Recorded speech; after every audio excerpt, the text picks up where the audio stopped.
There is a story about everything. The capital of the Northwest Territories is Yellowknife, a name that reflects the town's history. Built on the riches of mineral deposits, namely gold, mining is a part of the territory's history.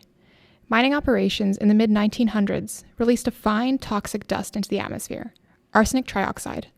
Most of this arsenic, a known carcinogen, dispersed from the mine site, bound to tiny particles of dirt, and was carried long distances by wind, eventually sinking to the bottoms of lakes and rivers. While remediation efforts in Yellowknife recommended revegetation of the old mining site, local residents from the Yellowknife's Dene First Nation had different plans. This was a scar on our history, and we want it to look like a scar on the landscape too. They're leaving the area barren. While it isn't a pretty story, it's our story. Concerns about arsenic have flooded the Yellowknife area, with researchers studying contemporary aspects varying from drinking water quality to soil health.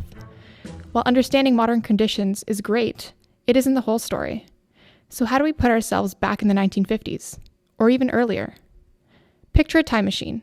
Yep, I did say time machine. Did it look something like this? Or maybe this? How about this? This is a sediment core. Sure, it looks like a vertical plastic tube filled with dirt that collects at the bottom of lakes. But in my mind, it too is a time machine. Sediment accumulates in perfect layers on top of each other, and each little layer can represent a day, a week, a year, or even a century.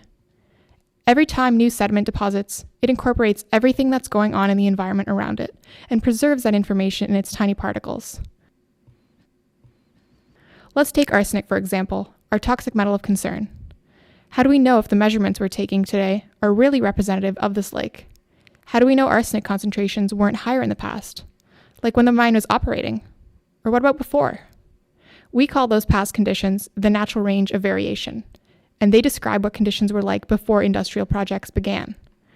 It really is only one side of the story, and we need that bigger picture not only to understand what's going on today, but also to predict what will happen in the future.